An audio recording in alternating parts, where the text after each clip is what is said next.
कितनी पहाड़ियां काटनी पड़ी इस्लामाबाद दारुल हुकूमत के दर तक पहुंचने के लिए। लेट अली शो यू के एक और एपिसोड में आप सबको खुशामदीद। Do like, subscribe and share this content. जो तस्वीरें इस्लामाबाद रीजन, पोटोहा रीजन से आ रही हैं हमारी तरफ, उनसे एक बात वाज़ेह है। वाज़ेह वो बात है कि सब मुश्किलात, सब रुकावटों के बावजूद पाकिस्तान तहरीक इंसाफ के कारकुन, आम शहरी कट्टी पहाड़ी तक काट कर, अटक अबूर करके इस्लामाबाद के दर तक पहुंच गए।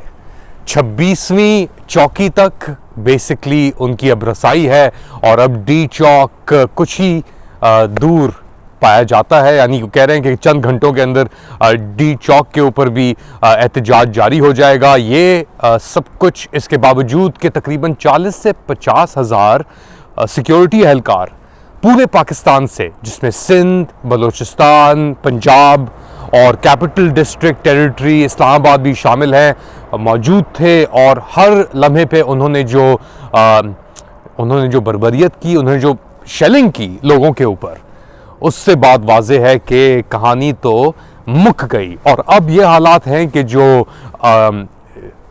मिलिट्री इस्टेब्लिशमेंट के इस गिरती हुकूमत के नुमाइंदे हैं, जो कल तक ये कह रहे थे कि रावी में चैन ही चैन है, वो आज कह रहे हैं कि जी इन्हें कहीं और जगह दे दें कि वहाँ पे ये जाके एहतजाज कर लें। वो बात ख़त्म हो चुकी है भाई, वो दौर जा चुका है। और पता है और क्या चीज़ जा चुकी है? एक बड़ी अहम मीटिंग हुई इमरान खान साहब और उनसे मिलवाए गए दो मिलिट्री इस्टेब्लिशमेंट के जो पाकिस्तान तहरीक इंसाफ के अंदर बड़े नुमाइंदा, टाउट साहब कह लें, रुकन आप कह लें, जिसके अंदर से बैरिस्टर गौहर और बैरिस्टर सैफ, वैसे बैरिस्टर्स ही हैं दो। यानी हम वकला तहरीक की बात करते थे, वो तो आई नहीं मगर लोगों की तहरीक आ गई। और लोगों की तहरीक आने के बाद जो कंपनी की सिचुएशन है वो इतनी तब्दील हुई कि उन्होंने फौरन दस्ती तौर पे बैरिस्टर सैफ और बैरिस्टर गौहर को भेजा अडियाला जेल के जाके आप कहें इमरान खान से, भाई प्लीज़ बहुत हो गया, ख़त्म करो इससे। तो उसके जवाब के अंदर वो आपको बताऊंगा बाद में, पहले सुने कि बैरिस्टर गौहर क्या कह रहे हैं मुलाकात के बाद। सर देखो, एहतजाज का कॉल, खान साहब का एहतजाज का कॉल है, वो फाइनल है, उन्होंने कॉल किया है। सर कॉल अप कर रहे हैं या नहीं? नहीं, कोई ऐसी कॉल अप वाली बात ही नहीं तो है। सर जो मुज़ाकरात चल रहे हैं उस पर कोई अपडेट? सर वो इंशाल्लाह ताला देखो आप जाते हैं तो बात करते हैं इंशाल्लाह। तो ये थे बैरिस्टर गौहर और ये कह रहे थे कि जी एहतजाज की कॉल तो इवेंचुअली इमरान खान की है और वही इसे ख़त्म कर सकते हैं या आगे बढ़ा सकते हैं। तो इसका मतलब कि बात नहीं बनी। इमरान खान साहब ने कहा बेटा छुट्टी कर लो यहाँ से दोनों तुम लोग। इनफैक्ट उनको देख के तो इमरान खान साहब दोनों की शक्लें देख के, और जाते हुए आपने शक्लें देख ली होंगी इन दोनों की कि क्या इनकी शक्ल पे 12 बजे हुए थे। अब आपको वो जो बाकी तस्वीरें हैं कटी पहाड़ी की, वो सब कुछ वो तो आपको ऑनलाइन वाकई मिल जाएंगी। बहुत तादाद के अंदर अब फुटेज आ रही है इन सब इलाकों से। और कुछ इंटरेस्टिंग पहलू यहाँ पे हुए। एक तो कि पंजाब पुलिस के एहलकारों को पकड़ा गया और उनके ऊपर तशद्दुद नहीं हुआ, बल्कि उनको सामने ले जाके उनके साथ वीडियो बनाई गई कि हम आपको कुछ नहीं करेंगे, आप अपनी ड्यूटी अदा कर रहे थे। और ये पाकिस्तान तहरीक इंसाफ के जो KPK के लोग हैं उन्होंने किया, उनको भी सुन लें वो क्या कह रहे हैं। ये मेरा भाई पुलिस वाला शेलिंग कर रहा था, पकड़ा गया है। नहीं कर रहा था, बिल्कुल नहीं कर रहा था।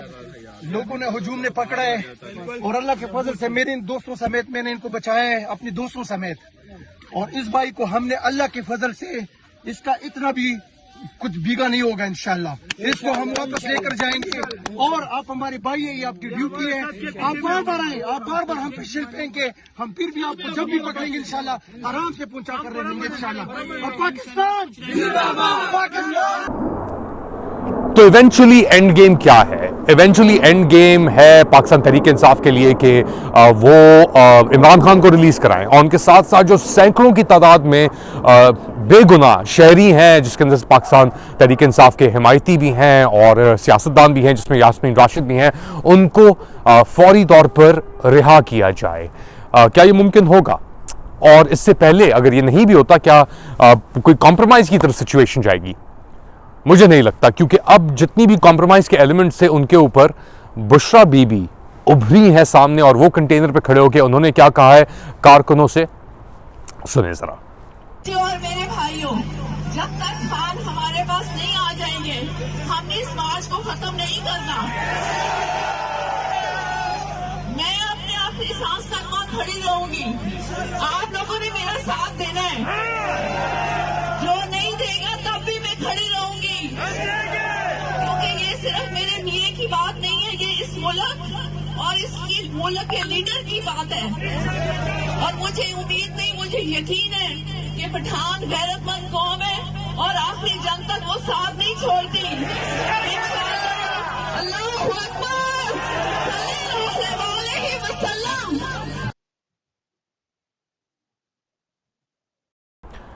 तो ये थी इमरान खान साहब की अहलिया बुशरा बीवी, और उन्होंने एक कह दिया कि जी आप तो यहाँ पे रहें ना रहें, मैं तो बस अपने यहाँ पे ही हूँ, जब तक मेरे शौहर इमरान खान साहब नहीं जाते तो मैं तो नहीं हटूंगी। तो एक अब बड़ा एक खदशा पाया जा रहा है कि ये जो इतना मोमेंटम और इतना ज़बरदस्त तरीके से एहतजाज जो इतना आगे बढ़ चुका है, डी चौक तो बस चंद लम्हे दूर है, तो इसके बाद बुशरा बीबी को किसी तरीके से रास्ते से हटाना या उनको यरगमाल करना और एक प्रेशर पॉइंट बनाना, क्योंकि आप याद रखें कि कोई 18 समथिंग की एक्ट के ऊपर, टेलीग्राफ एक्ट के ऊपर जो उन्होंने कमेंट अपने दिए थे वीडियो के ऊपर, उनके ऊपर वैसे ही चार्ज शीट्स खोली जा चुकी हैं।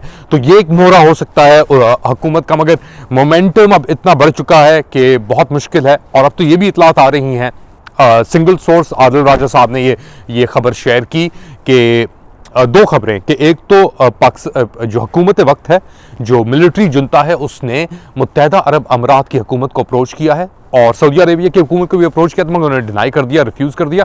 तो यूएई मुत्तहदा अरब अमारात में इस वक्त अकॉर्डिंग टू आदिल राजा साहब कुछ लोग मौजूद हैं जो मिलिट्री जुनता की इंटरेस्ट को रिप्रेजेंट कर रहे हैं, और वो गुजारिश कर रहे हैं कि जी आप हमारे दरमियान और इमरान खान साहब के दरमियान कोई कॉम्प्रोमाइज़ कराएँ।